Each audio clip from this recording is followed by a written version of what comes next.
चला आज आपण एक आगळी वेगळी अशी रेसिपी बनवत आहोत आणि ती म्हणजे अगदी घरी उपलब्ध असलेल्या साहित्यापासून। तर त्या रेसिपीचं नाव आहे पोहा। तर त्याच्यासाठी पहा आपल्याला दूधही लागणार आहे, गव्हाचं पीठ आहे, रवा आहे, वेलची आहे आणि पिठी साखर आहे। याच्यापासून आपण छान अशा पद्धतीचा पोहा बनवणार आहोत।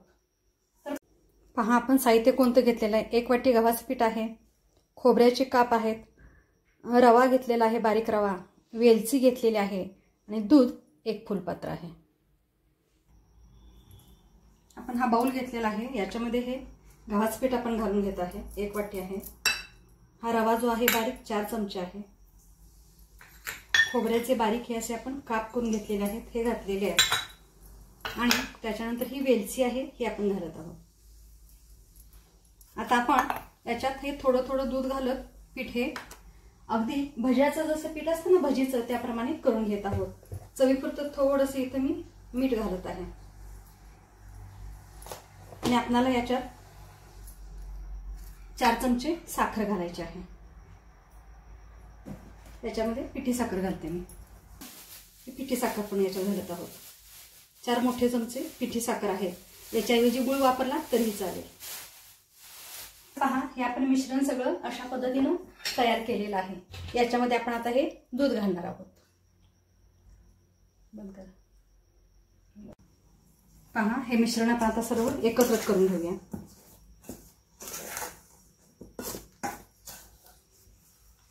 आता ही जी रेसिपी आहे ही गुजरात, राजस्थान या भागातील रेसिपी आहे। अतिशय सोपी आहे, पौष्टिक आहे खायला आणि खूप चवीलाही खूप छान अशी लागते। आता इथे मी पिठी साखर वापरलेली आहे, इथे जर तुम्ही गुळ वापरलात तर अतिशय पौष्टिक अशी रेसिपी होईल। तर पहा अगदी कमी साहित्यात आपण अगदी छान अशी रेसिपी बनवत आहोत। अगदी इनोव्हेटिव्ह अशा पद्धतीची आपली ही रेसिपी आहे, सगळ्यांनाच आवडेल। अगदी लहानांपासून वयस्कर जे लोक आहेत ना सर्वजण खातील आवडीने, अशा पद्धतीची रेसिपी आहे। आता दूध जे घ्यायचं आहे ते आपलं नॉर्मल टेम्परेचरचं आहे, म्हणजे नॉर्मल दूध आपल्याला घ्यायचं आहे, थंड किंवा गरम अजिबात घ्यायचं नाही आहे। आता थोडं थोडं दूध घालून आपण हे पीठ व्यवस्थित भिजवून घेत आहोत। पहा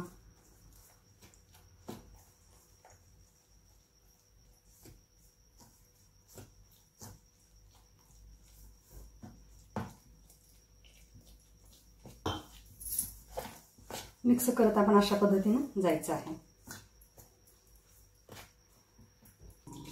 1 फुलपात्र दूध आहे, आपण हे सगळं ह्याच्यात घातलेलं आहे आणि आता व्यवस्थित आपण हे फेटून एकजीव करत आहोत। गुठळ्या आपल्याला अजिबात होऊ द्यायच्या नाही। एकसारखं फेटलं की पीठ आपलं हे छान असं व्यवस्थित भिजलं जातं। पहा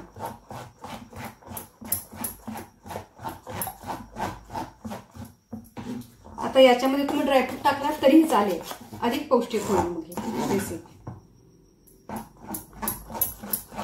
आता एकसारखं आपण हे फेटून घ्यायचं आहे, एकाच दिशेने फेटायचं आहे।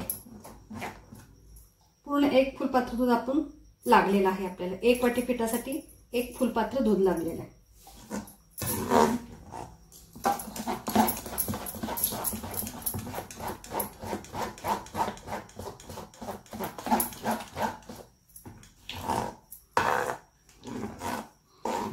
पहा गुठळी अजिबात झालेली नाही आपली।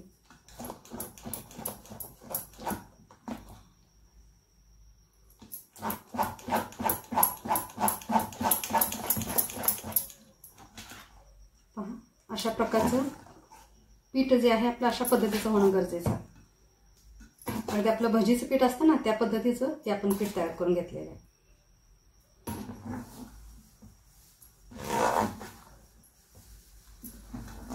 जसं तुम्ही फेटत जाल तसं ते पीठ अगदी आपल्याला जसं हवं तसं होत जातं आणि हलकं होतं मग। आणि आपण जे पोहे बनवणार आहोत ना ते सुद्धा मग अगदी फुगतात छान असे आणि हलके असे होतात, आतून जाळी अशी छान पडते।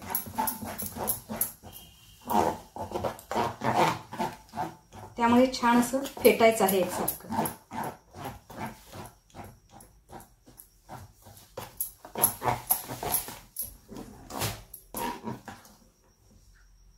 पहा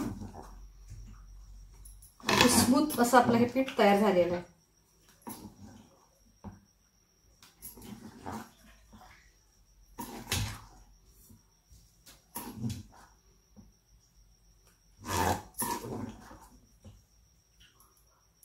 आता आपण गॅसवर कढई ठेवत आहोत आणि कढईमध्ये आपण तेल घालणार आहोत. आता आपण हे तळून घेणार आहोत.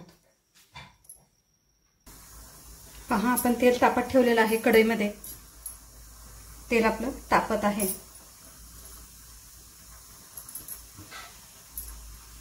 थोडासा एक गोळा आपण टाकून पाहूया.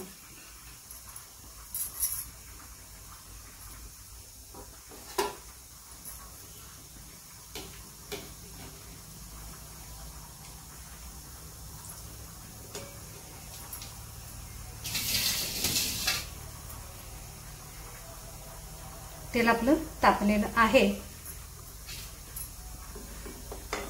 हे काढून घेते मी गोळा टाकलेला. आणि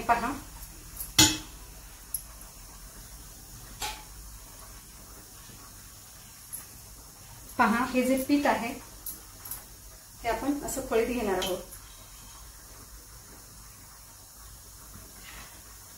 आणि अशा पद्धतीने आपण हे ओतणार आहोत.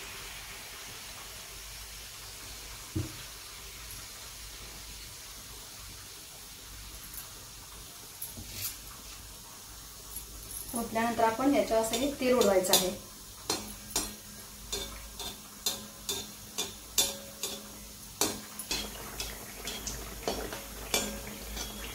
याच्यानंतर आपण हे असं परतत आहोत.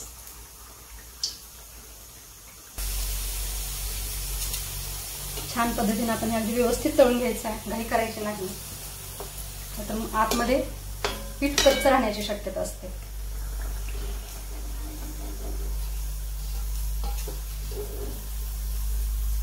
पहा, खूप छान, खूप सुंदर असे फुललेले आहेत. आता आपण हे याच्यात घेत आहोत आणि याच्यात जर काही तेल असेल तर ते अशा पद्धतीने आपण काढणार आहोत दाबून.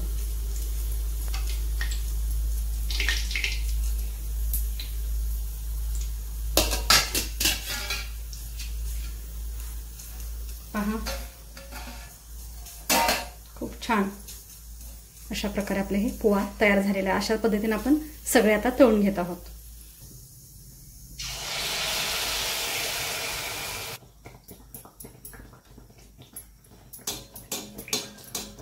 जर आपल्याला घट्ट वाटलं तर थोडंसं आपण मग काय करायचं, पाणी घालायचं आणि 1-2 चमचे जर घट्ट वाटलं तर.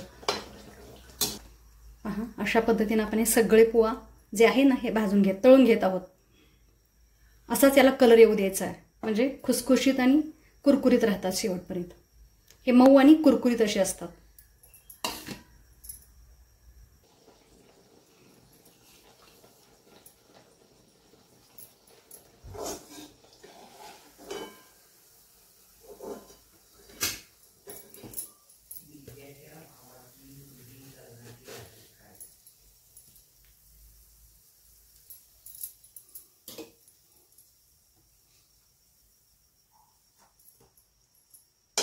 पहा, सगळे मालपुहे आपले पोहा हे आपले तळून झालेले आहेत. खूपच छान झालेले आहेत. पहा, अगदी कुरकुरीत, क्रिस्पी आणि आतून मऊ अशा प्रकारचे झालेले आहेत. खूप टेस्टी आणि छान असे लागतात हे.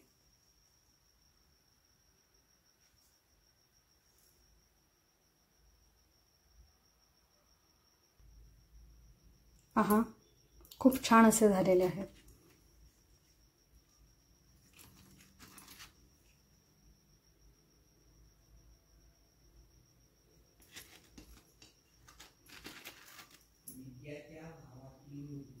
जर तुम्हाला मऊ पाहिजे असेल तर थोडासा, मी जास्त कुरकुरीत असे तळलेले आहेत, पण हे थंड झाल्यानंतर मऊ होतात.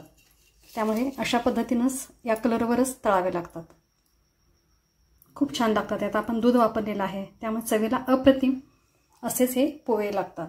खूपच टेस्टी, अप्रतिम आणि संक्रांत स्पेशल अशी आपली ही रेसिपी तयार झालेली आहे.